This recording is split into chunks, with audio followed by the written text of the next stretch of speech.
Hey, Terry Hodgkinson, Sifu. Nice to see you again. I get a lot of emails, even though this was published in 2009, regarding my book, Memoirs of a Wandering Ninja, Walking the Path of Enlightenment.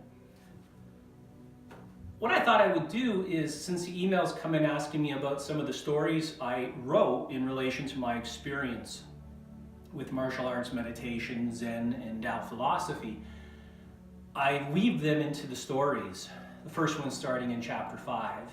And I thought I'd read the story to you and then tell you my own personal experience and why I actually put that story the way I put it in the book, because it does draw my own personal experience, every single story, or the experience of people that I've trained with very closely.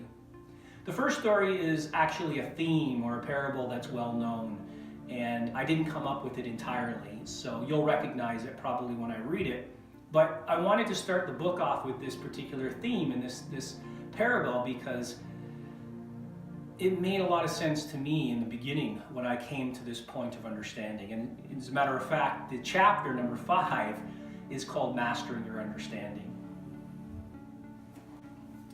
The story itself is called World Peace Starts With You.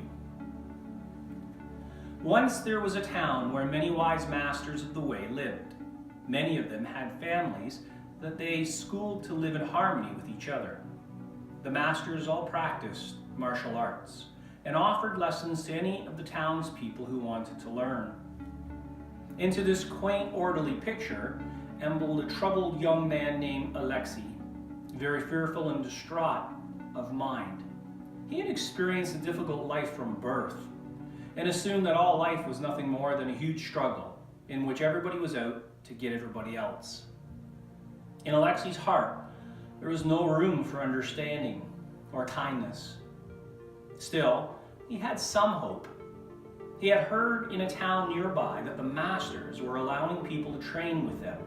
So, because he liked the martial arts and envied the masters' great skill, he came to their village wanting to learn from them. The Eagle Master welcomed Alexei and was very patient in teaching him. At the end of each training session, Eagle Master finished off with a 15-minute meditation. When he instructed his new students in this practice, Alexei initially was indifferent. Nevertheless, Alexei agreed to try, for at least he could catch his breath before leaving for home. To his surprise, after only a few lessons in meditation, Alexei experienced a breakthrough. He actually felt calm and relaxed for the first time in what seemed to be like an entire life. And for a few moments, he felt deeply contented. With this experience, it was like a light suddenly went off in his head. He realized that life wasn't all about pain and misery. Alexei had experienced the power of the Master's knowledge. He became so enthusiastic from that one insightful experience, he wanted to share it with everybody and change the world. So he set out to do just that. After years of travel, Alexei thought better of trying to change the world, the whole world, so he decided to change merely his country. In a few more years, he found this difficult too. Now a substantially older man, he decided to simply try to change a town. Finally, he decided that this was too difficult, so he resolved to try and change his family. Then one day, in the middle of a squabble, Alexei suddenly felt another light go off. Now a much older man, he returned to the village school where he first began his meditation many years before. To his delight, he found an elderly Eagle Master with the same warm, welcoming smile. "Eagle Master," Alexei exclaimed, "I have spent my life trying to change everything except what mattered the most. I understand now how ignorant and selfish I was. I know now that the only thing I can change is myself. When I understood this, it suddenly came to me that if I hadn't been so arrogant long ago and had just focused on changing myself, I could have made an impact on my family. My family and I could have made an impact on our own town. The impact could have changed the country, perhaps. And we could have indeed changed the world. Eagle Master nodded sagely. You have come a long ways, Alexei. Congratulations. I only wish I had stayed for more lessons and understood more before heading off on my own like that. And you know what else I realized?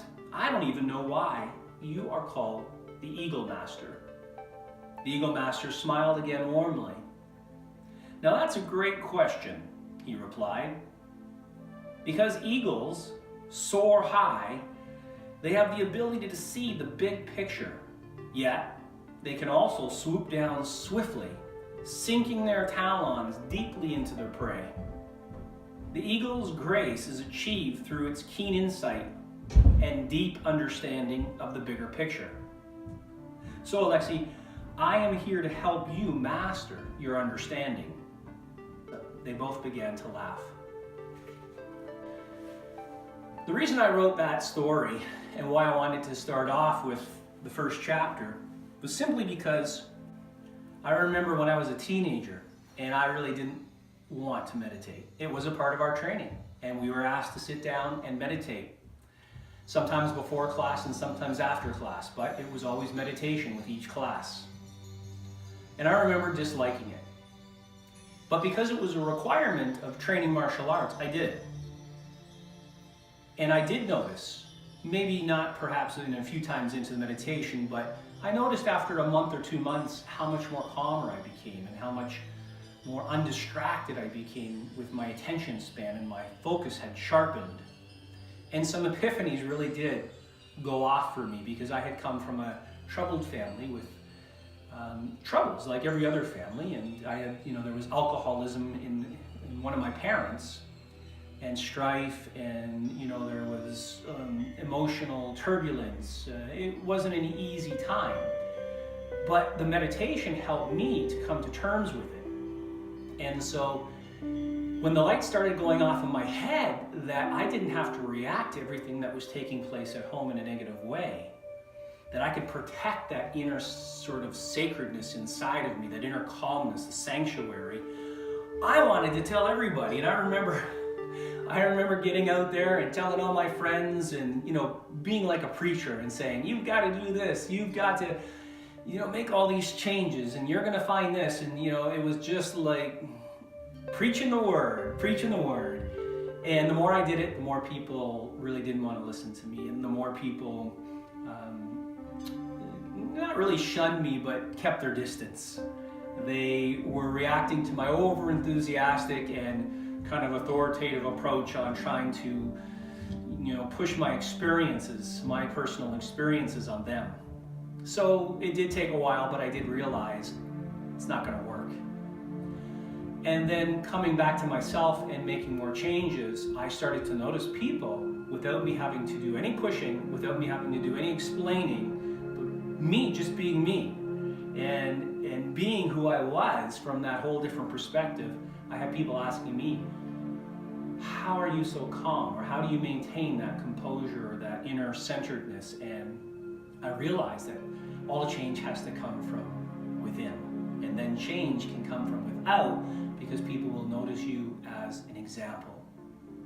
And so that's why I wanted to start off all my stories with that one, because that was a very profound awakening for me when I came to that deep understanding that all change has to come from within you. So I hope that helps you in some small way, as it has helped me many, many years after now on my way, still keeping it very fresh in mind.